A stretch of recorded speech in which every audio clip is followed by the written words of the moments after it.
Bienvenidos todos. Hoy es viernes 3 de enero de 2025.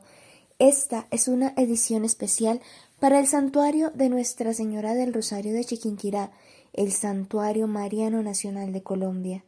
Estos son nuestros 5 minutos de gracia.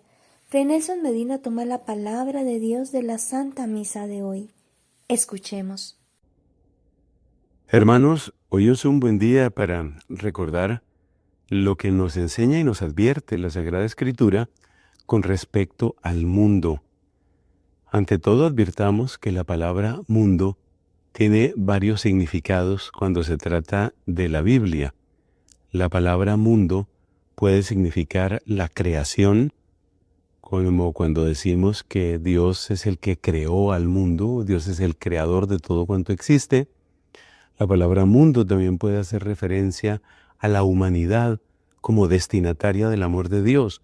Por ejemplo, cuando leemos tanto amó Dios al mundo que le dio a su Hijo único. O la palabra mundo, y esta es la parte que nos va a interesar más en este momento, la palabra mundo también puede hacer referencia a ese tejido de relaciones corruptas que el pecado va haciendo dentro de una sociedad y que llega el momento en el que se convierte como en una especie de opresión, algo que no nos deja vivir la vida de Dios, que no nos deja responder eficazmente al amor de Dios. Eso es lo que en este momento nos interesa. Así, por ejemplo, en la primera carta de Juan encontramos una frase en la lectura de hoy, primera lectura de la misa de hoy. Esa frase es que el mundo no nos conoce porque no lo conoció a Él. Vaya, esa frase en su sencillez tiene una profundidad que le pido a Dios que me ayude a poder presentarla. El mundo no nos conoce porque no le conoció a Él. Y es que no se nos olvide que el verbo conocer en la Biblia tiene una profundidad, tiene un alcance que no se da igual en otros ambientes, que no se da igual en otros, podríamos decir, en otros espacios de diálogo, de lenguaje. El verbo conocer, por ejemplo, recuerda que en el contexto de las parejas, conocer pues significa tener intimidad. No conoció a tal persona quiere decir que no tuvo, ese hombre, por ejemplo, no tuvo intimidad con esa mujer, refiriéndose a que el conocer no es algo puramente intelectual, sino que el conocer es como asomarse a la profundidad del ser de la otra persona. Y ese asomarse a esa profundidad incluye las emociones, la historia, las búsquedas, los problemas, los miedos. Conocer es como entrar en comunión con. Ahí está la clave. Conocer es como entrar en comunión con. Por ejemplo, en la misma primera carta de Juan dice, nosotros hemos conocido el amor que Dios nos tiene y hemos creído en Él. Esa expresión, hemos conocido el amor que Dios nos tiene, no es simplemente tener un dato en su cabeza, sí, yo sé que efectivamente, yo sé que sí, Dios ama.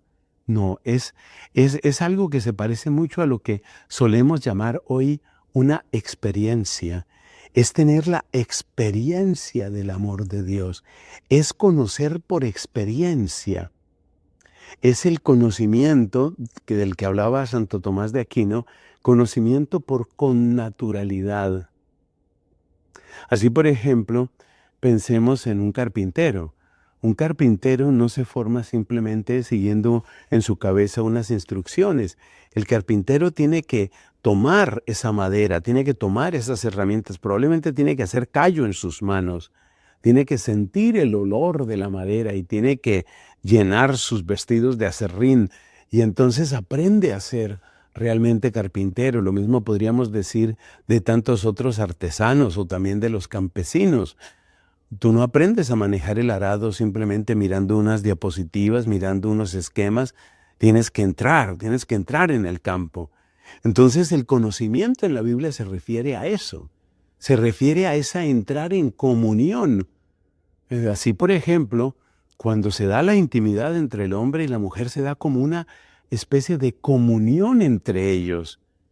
Esta es la razón por la que San Pablo, como recordábamos en un pasaje de esta misma semana, esta es la razón por la que San Pablo también dice, mira, el que tiene relaciones con una prostituta se hace parte de esa prostituta.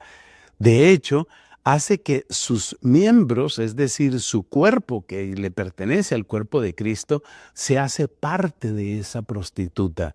Entonces, ahí hay algo que nos está mostrando lo que significa esa intimidad y lo que significa ese conocimiento.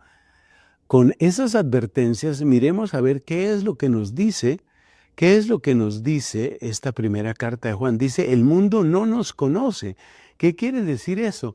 Que el mundo no logra entrar en comunión con nosotros, no logra entrar en comunión, no termina de conectar con nosotros, no entiende la lógica de Dios y no entiende la lógica del cristiano porque no entiende la lógica de Cristo.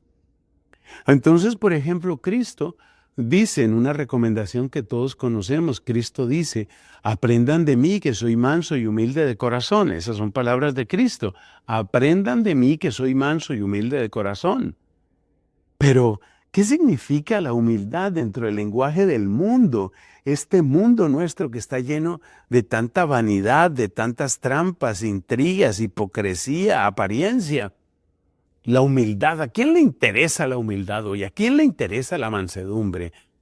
Más bien parece que nosotros nos regimos por las leyes del poder y por las leyes del ascenso y al que puedas aplastar, aplástalo. Entonces, ¿qué es lo que nos está diciendo la primera carta de Juan? Que si queremos vivir en cristiano, se van a dar momentos de incompatibilidad, momentos de ruptura, momentos donde nuestra lógica, que trata de ser la lógica de Cristo, resulta incomprensible y resulta rechazada, resulta brutalmente rechazada por el mundo, porque el mundo no quiere entrar en comunión con eso. El mundo no quiere nada, no tiene nada que ver con buscar la gloria de Dios, con buscar la pureza, buscar la sinceridad, buscar la humildad, el perdón. Pero ¿para qué el perdón? ¿De qué sirve perdonar? ¿De qué sirve ser humilde? ¿De qué sirve ser puro? Al contrario, trata de disfrutar lo que puedas disfrutar. Aplícate a ganar todo lo que puedas ganar. Ese es el mensaje que nos da el mundo. Es impresionante. Yo pienso que es impresionante vivir la Navidad desde este ángulo, muy impresionante, porque nos está mostrando, mis hermanos, nos está mostrando lo cortos y lejanos que estamos en tantas cosas. Y nos está mostrando cómo esta Navidad, lejos de la superficialidad que el mundo proclama y vive, nos llama a una profundidad de unión con Dios y a un auténtico cambio en nuestra vida. Como decía uno de los padres de la Iglesia, Cristo nació para que yo renaciera.